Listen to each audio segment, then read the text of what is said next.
We have a lot going on. Every booth at NAB has something to do with 4K and UHD. And I think the trouble is there's a lot of early market penetration with the 4K name. It's not really synonymous with ultra high definition. Ultra high definition encompasses 6 or 7 dimensions of quality. One of them is the size. Other ones like wider color gamut, like frame rate, and especially high dynamic range. The ratio between the brightest and the darkest areas of your video, those are really going to make a difference. 4K, you have to be relatively close to your screen to perceive the benefits of it, closer than most people's couches are. Whereas high dynamic range is something that just about every human, my wife and my kids, I can put them in front of a screen, they will perceive the difference. So that is really going to push ultra high definition, and we're going to separate it from the assumption that it's just more pixels. It's going to be better pixels, brighter pixels, more interesting and faster changing pixels. The reason you've seen just larger sets come out is that those can be built by the CE manufacturers, the TV manufacturers, independently of the rest of the workflow chain. You're just taking video, same encoders, you just make more of it. As we shift to HDR and as we shift to wider color gamut, your whole production chain has to change. The cameras have to be able to film it, the production workflow has to be able to grade it and master it, the encoders have to encode it, and then the players have to decode it and render it on the television. So every part of the chain has to change. This is why it's a fundamental workflow change in the ecosystem. It's not simply about just making video bigger. So what is the rollout of Ultra HD? So it's going to come in phases. It is not a global standard. DVB is working on it, Blu-ray is working on it, SMPTE is working on it. There's many SDOs getting together to work on different aspects of ultra high definition.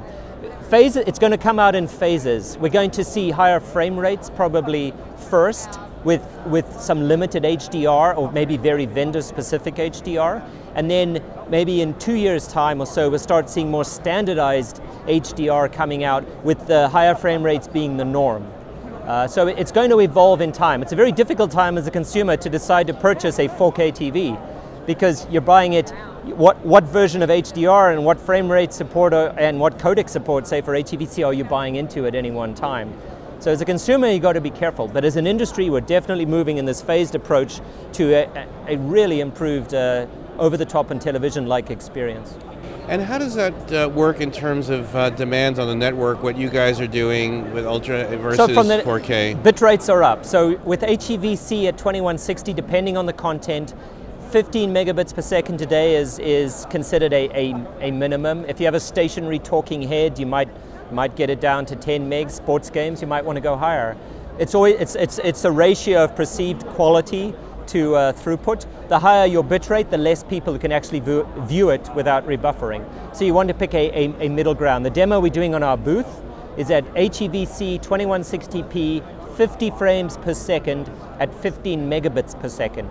We're encoding it in Salzburg in Austria, and we're transmitting it right around the world here to Las Vegas over the Akamai network. We haven't modified the Akamai network in any way. We're using our existing commercial network, and we're just playing it back here inside the booth, and it's working very well.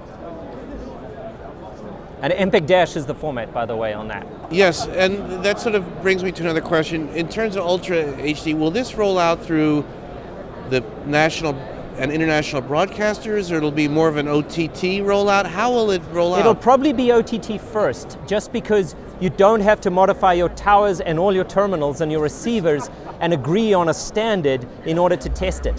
With OTT, we can make one stream, send it to one terminal. We can make 5 different streams, send them to 5 different terminals. So it's far more flexible. So you'll start seeing some of the early rollouts. They're already there. YouTube is doing it, Netflix is doing it. I don't think Hulu's doing it yet. People are testing the waters with UHD, certainly UHD phase 1 implementations, and we'll see more and more of that. The broadcasters are certainly interested too, but you've got a much bigger uplift there to get it out. It's all or nothing at that stage, whereas OTT we're a lot more flexible.